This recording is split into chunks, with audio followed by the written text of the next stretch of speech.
আল্লামা সাঈদীর বিচার হচ্ছে আদালতে, 5 বিচারপতি চেয়ারে বসে আছে। কয় বিচারপতি? তার ভিতরে আছেন একজন আবু বক্কর, আর একজন আছে এসকে সিনহা, আর একজন আছে হলো মানিক ওরপে কালামানিক। 5 জনের রায় হয়েছিল 4 প্রকার।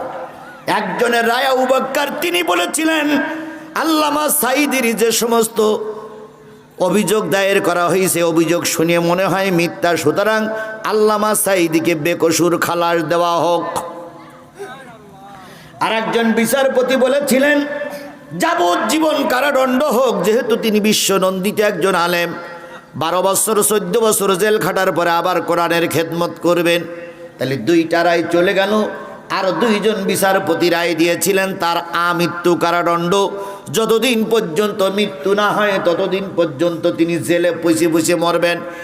আর এই কালামানিক ওরপে মানিক্কা, এই কালামানিক বলেছিল তোমাদের রায় আমি মানি না, আমার রায় হলো শাহবাগে আল্লামা সাঈদীর জন্য হুজুর কি বলে সাঈদীর জন্য একটা বড় স্টেজ তৈরি করা লাগবে, ওই স্টেজে সাঈদীকে দাঁড় করাই দিয়ে প্রকাশ্য গুলি করে মারতে হবে, এটাই হলো আমার রায়।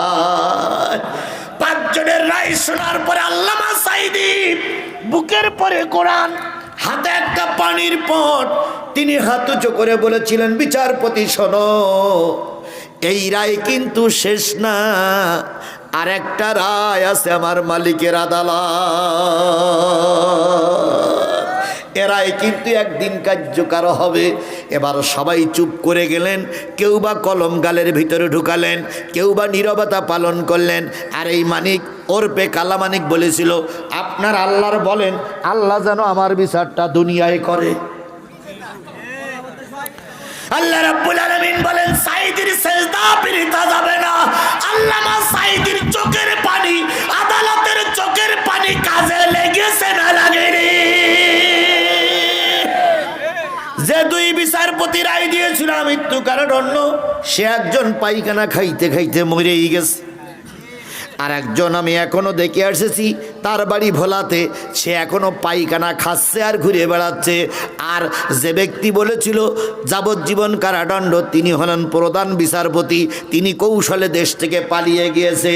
আর আবু বক্কর বলে বিচারপতি লিখেছিলেন বেকসুর খালাস, তিনি এখনো রিটায়ার্ড হয়ে এখনো ঘুরে বেড়াচ্ছে। আর কালামানিকের অবস্থা তো আপনারা জানেন, 5ই আগস্টের পরে কালামানিক পালাই যাচ্ছিল কোন সীমান্ত দিয়ে? সিলেট সীমান্ত দিয়ে। ওই পাশে বিএসএফের কাছে ধরা পড়েছে। বিএসএফ কিছু মাধ্যম চালাইয়ে এরপরে বিজিবিরই বলতেছে তোমাদের মাল তোমরা নিয়ে যাও, আমরা ঝামেলায় জড়াবো না। হাসে দিয়ে উড়িয়ে দেবেন না আল্লাহর বিচার, আল্লাহর সেজদা কেমন আল্লাহ কবুল করে। এরপরে এই পারে আনা হলো। এই পারে আনার পরে সিলেট সীমান্তের যত লোক ছিল যে যেভাবে পারে মারতেছে, কেউ কিল মারে, কেউ বক্সিন মারে, কেউ পচা ডিম মারে, কেউ জুতো ছেলে মারে। একজন কৃষক মাঠে কৃষকের কাজ করতেছিল, ছোট একটা মেয়ে ক্লাস 3 পড়ে, সেই যে বলতে আব্বা আব্বা কিরে তুমি তো মাঠে কাজ করতে চাও। সে আল্লামা সাঈদীর বিরুদ্ধে রায় লিখেছিল যে কালামানিক ধরা পড়িস। আব্বা বলতে কি হইল?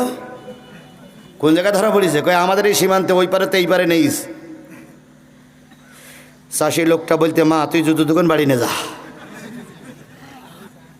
আমি আজকে একটা খেলা খেলবো, তাই আমার যদি আবার জেল যাইতে হয় তাও যাবো, তাও সাঈদীর জন্য আমি একটা খেলা খেলবো।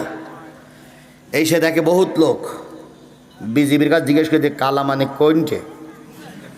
ওই 2 জন ধরে রেখেছে। ওই তখন এ কাঁচাটা একটু ভালো করে মেরিয়ে নিয়েছে। আগে বলে মাঠের থেকে কাঁচা মারা ছিল, কাঁচাটা ভালো করে মেরিয়ে নিয়ে কাঁচি ছিল হাতে। বিজিবি বলছে কাঁচি খান আমার কাছে দেন। বলতে নেন, দুঃখ নেই, কাঁচিতে আমি কিছু করবো না। কাঁচি খান দিয়ে ওই 7-8 হাত দূরের থেকে জাম করে যেয়ে কালামানিকের একবার জাগায় মেরিয়েছে লাতি। এক লাতি মারার সাথে সাথে একটা বিসি পিছন দিক থেকে আউট হয়ে চলে গেছে। আউট হয়ে গিয়ে পড়িয়েছে, তার 3-4 হাত দূরে পড়িয়েছে।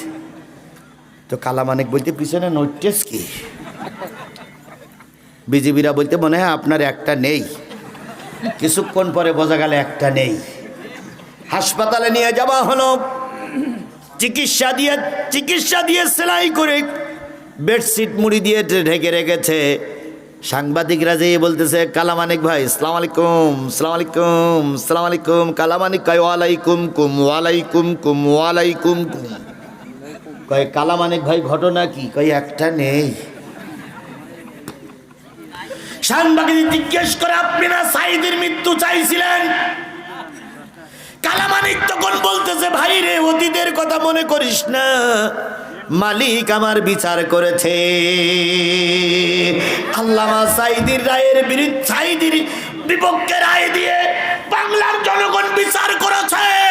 আজকে আজারির বিরুদ্ধে তোমরা বিষাদগার করতেছ, আজকে মামুনুল হকের বিরুদ্ধে কথা বলতেছ, আজকে আমির হামজার বিরুদ্ধে কথা বলতেছ।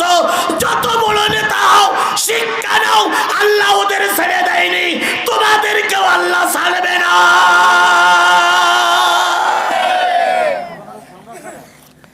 বাংলাদেশের একজন নেত্রী তুহিন আফরোজ, নাম শুনেছেন না আপনি? হ্যাঁ, শোনেননি? তুহিন আফরোজের নাম শোনেননি? বাগ্নি কন্যা বলে পরিচিত। গতকালকে কি আজকে রাত্রি কি গতকালকে ধরা পড়েছে? কালকে রাত্রি ধরার পরে 4 দিন না 5 দিনের রিমান্ড, 4 দিনের রিমান্ড। নিশ্চয়ই এমন জায়গায় হাত দিয়েছ যার কারণে আল্লাহ অসন্তুষ্ট। কথা বলেন ঠিক না বেটি? পাপিয়া নামক একজন মহিলা আছে, চাঁপাইনবাবগঞ্জে বাড়ি। তিনি আলেমদেরকে নিয়ে আজে বাজে কথা বলতেছেন। জবানে ঠুই লাগান, জবানে ঠুই লাগান, জবানে ঠুই লাগান, নতুবা অতীতের যা হয়েছে তোমাদেরও তাই হবে। এখান থেকে 15 বছরের আগের টুপিওয়ালারা আর 15 বছরের পরের টুপিওয়ালারা কিন্তু এক নয়। গোটা বাংলাদেশ সফর আমি করেছি। 5ই আগস্টের পরের থেকে এমন কোন জেলা নাই যে জেলা সফর করেনি। সব জেলাগুলো সফর করে আমার যা ধারণা হয়েছে, যদি এই অবস্থা ঠিক থাকে, তালার মুসলমানেরা লিখে রাখো, আগামী সংসদ হবে টুপিওয়ালাদের সংসদ, আগামী দেশ হবে কোরআনের দেশ, আগামী গণভবন হবে কোরআনের গণভবন।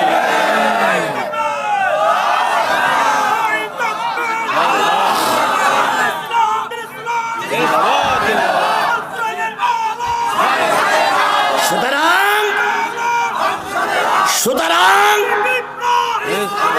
তালার সকল জনগণের কাছে আমার উদাত্ত আহ্বান, আগামীতে আমাদের সবাইকে কোরআনের ছায়াতলে থাকতে হবে।